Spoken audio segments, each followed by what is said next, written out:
اعوذ باللہ السمیع العلیم من الشیطان الرجیم بسم اللہ الرحمن الرحیم وبہ نستعین وصلی اللہ علی محمد وآل بیتہ الطاہرین اللہم صلی علی محمد وآل محمد۔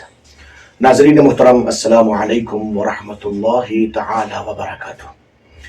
تربیت اولاد کے حوالے سے آپ حضرات کی خدمت عالیہ میں مسلسل گفتگو جاری ہے، اور ہم آپ کی خدمت عالیہ میں اس منزل پر پہنچے ہیں کہ آنے والی نسل کی تیاری کے لیے تربیت کا عنوان بچے کے پیدا ہونے کے بعد نہیں، بلکہ جس وقت آپ بچے کی پیدائش کے سلسلے کو شروع کرنا چاہتے ہیں اس وقت سے تربیت کا عمل شروع ہو جاتا ہے۔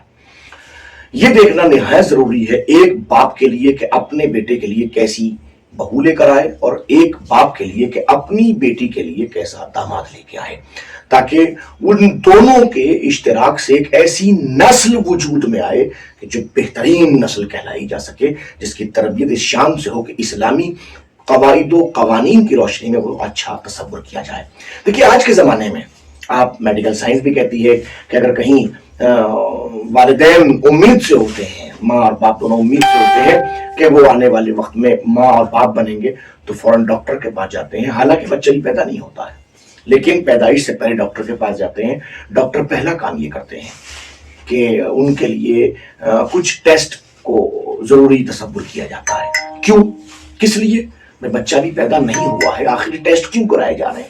کہ ٹیسٹ اس لیے کرائے جا رہے ہیں کہیں ماں اور باپ کے اندر کوئی ایسی بیماری نہ ہو جو سرایت کر کے بچے تک آ جائے۔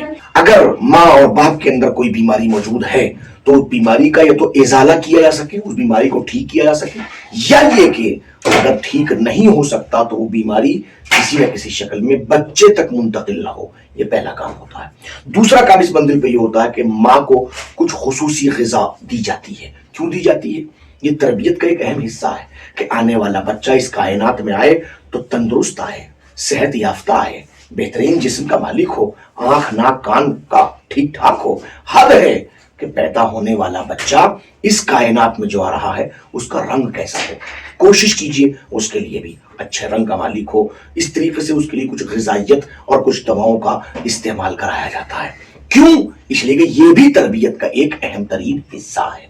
تیسری اہم بات، پہلے ٹیسٹ، دوسرے نمبر پر ماں کو ادویات اور غذائیں، اور تیسرے نمبر کے اوپر ماحول ایسا کریٹ کیا جاتا ہے، ماحول ایسا بنایا جاتا ہے جس ماحول کے ارد گرد اس قسم کی کیفیات رکھی جائیں کہ جس کے نتیجے میں آنے والا بچہ خوبصورت پیدا ہو۔ مثلاً پہلی کام یہ کیا جاتا ہے کہ اچھی تصاویر لگائی جاتی ہیں، خوبصورت بچوں کی تصویر لگائی جاتی ہیں۔ یہ آج کی میڈیکل سائنس کہہ رہی ہے، اسلام بھی اس بات کو کہتا ہے کہ اگر ماحول آپ کے گھر کا اچھا نہیں ہے اور آپ اپنے گھر میں اچھا ماحول کریٹ نہیں کر سکتے تو آپ آنے والی نسل کو درست سمجھے، ایسا ممکن نہیں ہے۔ بچے کی تربیت کے لیے ضروری ہے کہ ماں کو ایک اچھا ماحول ملنا چاہیے۔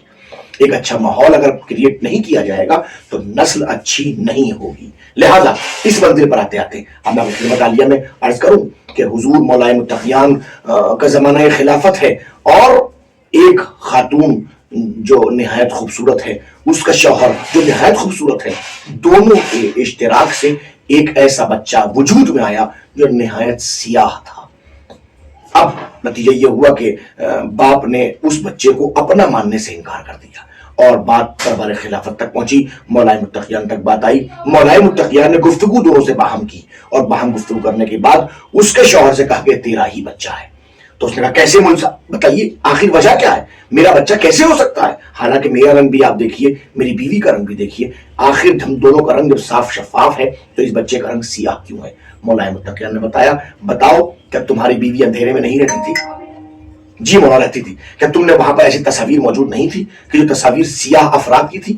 کہ ہاں مولا ایسی موجود تھی، کہ بس یہ اسی کا اثر ہے جو یہاں تک آیا ہے۔